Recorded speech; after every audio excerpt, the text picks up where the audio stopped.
On this episode of Old School Monster Life, Earthquake gets new front springs.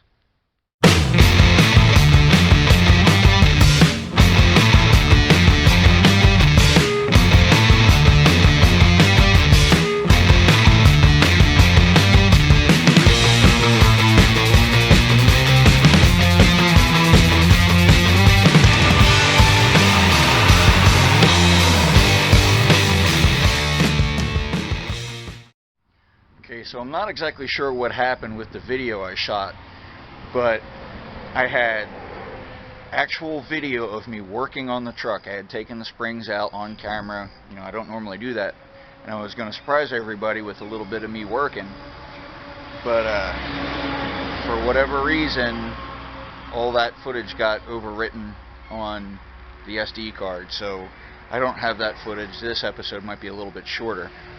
But what I do have is this old footage of the front suspension the way it used to be. Now this is a couple years old, so the springs aren't near as flat as they were when I started this a few days ago.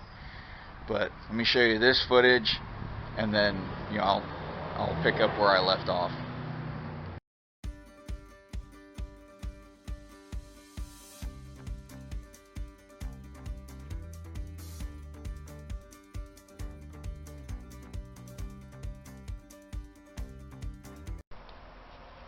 Okay, so here's the old springs I took out.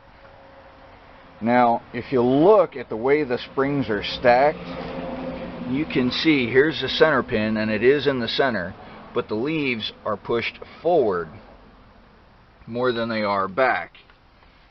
So what that did was it kept the front of the spring a lot stiffer, and the rear of the spring would flex more. I'm not exactly sure why that was, but that is why my pinion angle was screwed up when I put the new springs in. Because where these springs were biased to the front, the rear of the spring would flex more, and it made the pinion angle have an upward angle in the back, because the back half of the spring flexed out and the front half kept the front of the truck up. So it was kind of a weird setup. When I put the new spring in, the new spring just, has the same bias front and back, and it created a horrible, horrible pinion angle. So that's why I had to change everything around. You can also see that, if you look at the bushings, not exactly centered anymore. And look at that one.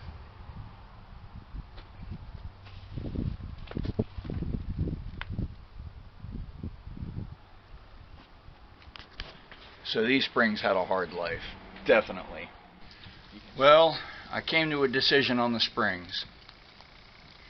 I made new shackle mounts and shackles for it, and I really didn't like the spring geometry, so I just cut everything out and started over.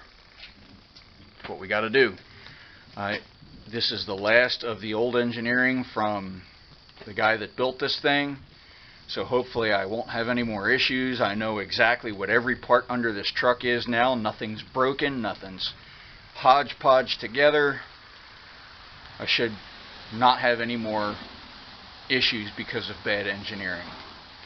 So it's not the route I wanted to go. I just wanted to slap springs in it and be happy, but that wasn't the case. Never is. But here we are. It's raining today, so we have a canopy up, and I cut the old spring mounts off. Here's my new shackle mounts and shackles. They're done. And I started welding this side together, and that will be my new front spring mount. Grabs more of the frame. It's a little bit more substantial than the old one. Like I said, not really what I wanted to get into, but at least I know it's right now. Okay, we're just about done with the front suspension. I have to change some stuff around that I'm not real overjoyed with, but for the most part, the big adjustments are done. New spring hangers and new shackles and shackle mounts, and the front geometry is back where it belongs. So there's the new front spring hanger. There's the new shackle mounts. Pinion angle looks good.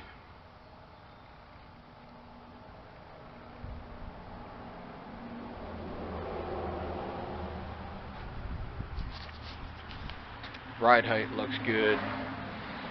I'm happy with the way the springs are sitting in there now. Even when it's easy, it's not easy. Alright, we're done. New springs are in. That was a long way to go to just change springs, but we wound up having to change the entire front suspension, how they mount onto the truck, and then made a couple other changes with braces and alignment and pinion angle and all kinds of other good stuff. But the front end is done. I have new springs, and I like how they look. Now, I had said to the untrained eye it probably wouldn't look much different, but like I said, I got my pinion angle back again, casters right, and there are my new spring mounts. And the new shackles and shackle mounts. I went ahead and replaced all the hardware, just because. And MTRA mandates that you have a special kind of lock nut, and that's what that is. That is called a prevailing torque lock nut. A lot of people call them pinch nuts, but what most people don't know is a nylock, or the lock nut with the nylon ring. They're only good once. If you put a nylock on and take it back off again, when you put it back on, it's not a lock nut anymore. So just food for thought. These will actually be a lock nut until they take the threads off of the bolts. So, 3 or 4 times before you got to replace them.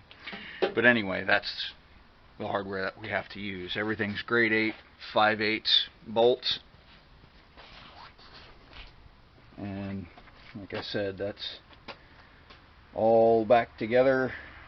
Everything's good. Cleaned and painted. And that is a wrap for the front springs.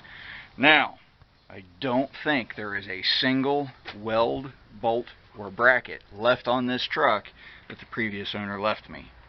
I could be wrong, because every time I say that I find something else I forgot about. But hopefully this is the end of horrible Quadzilla engineering. So don't forget to like, share, and subscribe. Let us know what you think. If you have any questions, feel free to ask. We'll see everybody down the road.